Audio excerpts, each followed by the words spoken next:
It's the day we've been waiting for. It's the Taj Mahal tour today, and I'm really excited. Looks so amazing, like we saw it from afar yesterday, and today we're gonna get there and see it up close. It's one of the 7 new wonders of the world, and actually we're gonna see probably around 4 to 5 of the 7 new wonders of the world on this trip. And the wonders we might see on this trip are Pyramid in Mexico, Machu Picchu in Peru, the Great Wall in China, the Christ Redentor statue in Rio de Janeiro, and the Taj Mahal, which is today. So yeah, now I'm gonna get ready and then it's time to start the tour. It's kind of cool that there's also Indian tourists.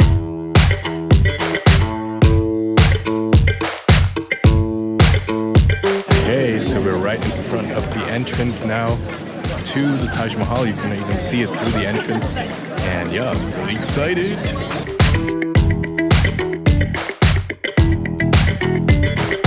So now we're really close. Let's turn around.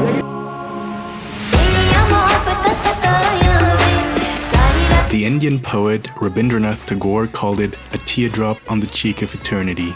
The British writer Rudyard Kipling described it as the embodiment of all things pure. And its creator, Emperor Shah Jahan, said, "It makes the sun and the moon shed tears from their eyes." The Taj Mahal is without a doubt one of the most beautiful structures ever created by man. It was commissioned in 1632 by the Mughal Emperor Shah Jahan to house the tomb of his favorite wife, Mumtaz Mahal, and took 20 years to be completed. After his death in 1666, Shah Jahan was also buried here. So fun fact, when I was little, about 10 years old, I had a big 3D puzzle of the Taj Mahal that took me about 3 months to complete back then. And yeah, now I'm standing here in front of the real thing. And it's really crazy what's possible. In total, more than 20,000 people from India and Central Asia worked on the building, and specialists were brought in from as far away as Europe to produce the marble screens and the marble inlay work of the monument that was made with thousands of semi-precious stones.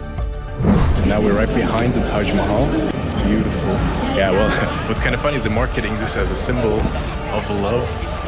In reality, it was love of like one guy and 4 women. And the woman that is buried here had 14 children and died when the last child was born, and that's when the monument was built. Nonetheless, it is true that Mumtaz Mahal was by far Shah Jahan's favorite wife, and many of their contemporaries commented on the extraordinary bond that the two of them shared. I just think it's important to remember that our modern concept of romantic monogamous love is not something that applies 100% to the court of a Muslim emperor from the 17th century. The human emotion of love, however, changes very little throughout time.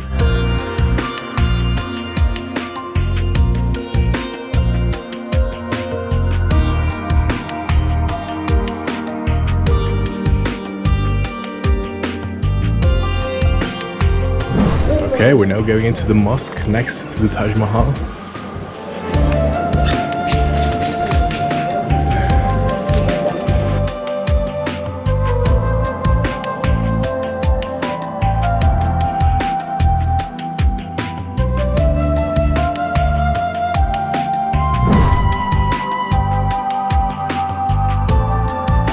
Okay, so we arrived at the AGRA Fort, the second big site here in Agra, and it's quite impressive. The Agra Fort, which is really more of a walled-in city, was the main residence of the emperors of the Mughal dynasty until 1638. Its construction was begun by the Emperor Akbar in 1565, and the most important additions to the complex were made by his grandson Shah Jahan. The fort was originally built as a military structure, but Shah Jahan transformed it into a palace using his favorite building material, white marble.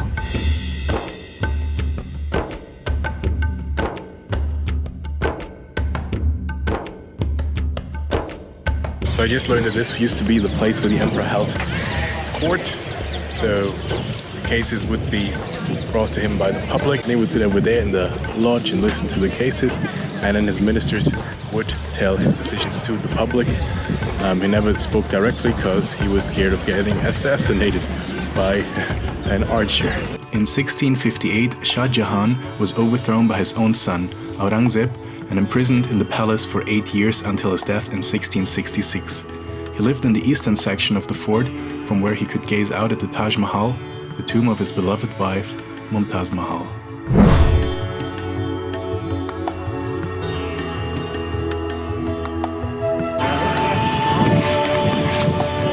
To the Baby Taj. Itimat-ud-Dawla, which is commonly referred to as the Baby Taj, is the tomb of the Persian nobleman Mizra Ghiyas Bek, the grandfather of Mumtaz Mahal. It was built between 1622 and 1628 by his daughter Nur Jahan, who was married to the Emperor Jahangir. Nur Jahan was the most powerful Mughal empress ever and is considered to have been the real power behind the throne for more than 15 years. Her husband, Jahangir, was addicted to alcohol and opium and therefore unable to properly conduct the affairs of the state. You can see a sign of Jahangir's taste for wine in the decorations of the Baby Taj, which feature many depictions of wine bottles.